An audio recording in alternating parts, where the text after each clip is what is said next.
Blonde Finnish ladies are not a common sight in the streets of Byker. When Sirkka-Liisa Konttinen, a beautiful 25-year-old Finn, arrived in this district of Newcastle, the locals looked at her as something of a curiosity. They were even more surprised when Sirkka began to take an intimate look at them through the eye of her camera.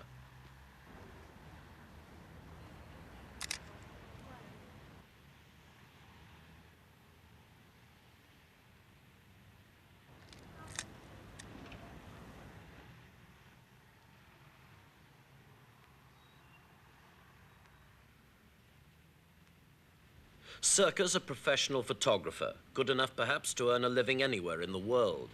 But she chose the delights of Byker to capture in her lens. Byker, like Coronation Street perhaps, is a reminder of provincial working-class northern life. To others, to those who live here, it may also be a symbol of northern unemployment and poverty. Well, Sirkka, the middle-class Finnish girl, came up here to Byker and she fell in love with the lot. Well, the first things that attracted me to it were the streets, you know, going all the way down the hill, and the view, the whole panorama of Newcastle, the people.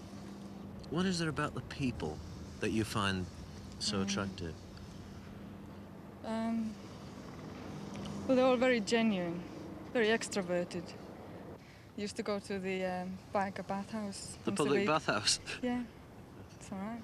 You like that? I like the bathhouse. I mean, it's a sort of a community centre almost. There used to be a laundry there, sort of, you know, you did your washing by hand. That's changed now, but the hot baths are still there. And the women have conversations over the walls, you know, it's very exciting hearing all the gossip going on while you're having your bath. Really? Oh, it's lovely, yeah. How do they look upon you? First of all, the sort of person you are, the sort of job you do, the fact that you come from Finland. Oh, I think they think I'm very odd, you know, very peculiar.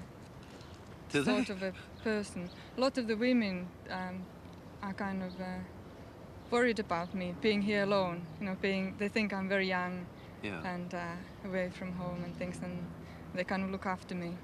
I love living by myself. But I'm scared of dark. Are you scared of the dark? Not scared here. You know, I'm never scared when I'm in Byker. Why? Because I feel it's a very gentle place. You know, I know most people, at least by sight, if not otherwise. A gentle place? I feel very secure here. Gentle would seem to be a strange word to use for a place like this.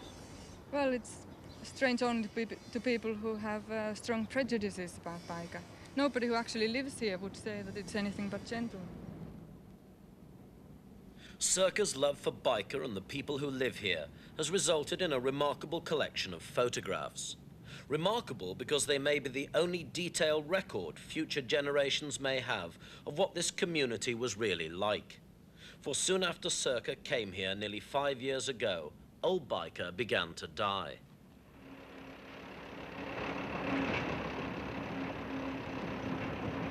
The planners of Newcastle have ripped the place apart. A motorway is being driven through it. This was the planner's masterpiece, a gigantic apartment block designed to rehouse the Byker community, but also to act as a noise barrier for traffic on the motorway. Not all in Byker are inspired by its appearance. They've nicknamed it the Berlin Wall, or the Wailing Wall is favoured by some others. The planners intend to redevelop the whole of Byker. The terraced houses will disappear. The people will live in clean, new little boxes with every modern convenience. But people like Sirkka fear the redevelopment will destroy Byker's community spirit. They mourn the loss of a way of life, the kind of life she's captured in her camera. Almost every photograph I took, the subject doesn't exist anymore. They knocked it down. Apart from the people, perhaps, one or two people. How have you felt about that? I mean, you do love the place, it's quite clear, and you've seen it knocked down around you. How have you felt as that you've seen these places coming down? I feel very sad about it. I find it very difficult to put things, visual things into words. I take pictures, I try to communicate through pictures, not through words. It's easy, perhaps, for a Finnish girl to find charm in a place so different from her home. She hasn't personally suffered from the poverty which exists in a district like this. A vast number of the people who will live in the new Byker are delighted to move into new homes. But others see what's happened here as a kind of hideous vision of what life will be like in working-class districts of Britain in the future. Like Sirka, Newcastle publisher Frank Graham has found his own way of immortalising the old Geordie landscape and the character of its people. Only instead of photographs, he uses paintings of old Newcastle to try and preserve its memory. When we did the paintings, we decided that every one of them should contain at least one well-known local type or local character from Newcastle. The idea being that we were not only fighting for the preservation of buildings, but also for the whole local culture. The things go together. For example, the 3 cottages at the bottom of Percy Street, architecturally of no importance whatsoever, but they were a feature of the town. And once you see the painting, you realise that we've lost something, particularly if you look at the building that replaces them. And in front of them, we put a genuine Newcastle character at work. In the same way with Burgoyne's. We haven't got Burgoyne's as a building. But it's a pub, wasn't it? Yes, it was a pub. But in addition, we put in front of it a local character, hot chestnut, selling chestnuts.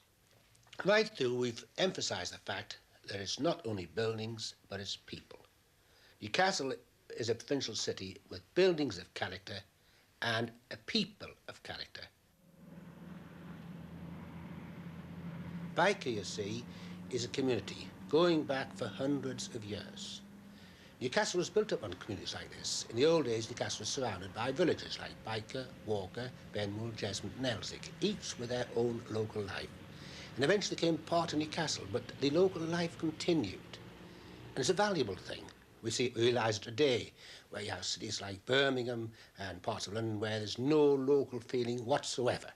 But here we had it in absolute perfection, with their own culture, their own language almost. And overnight, the planner says, wipe the whole lot out, put them in new houses and bring them back again.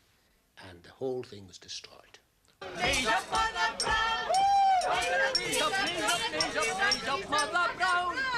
It's the loss of a lifestyle which Frank and Sirka mourned. The guts of the people come from districts like this. There's no television set in the pub, no demand for a plush lounge or a cocktail bar, and the entertainment's homegrown.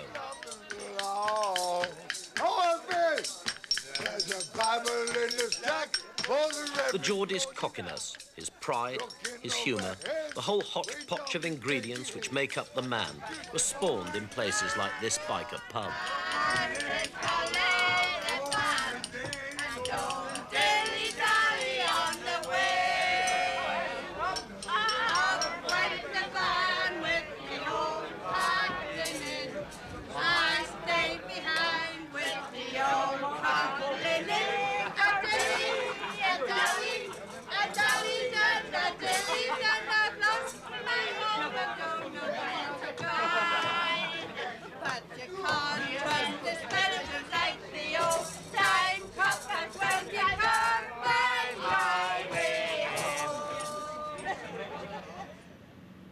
It is right the city should rebuild and that people should have modern homes.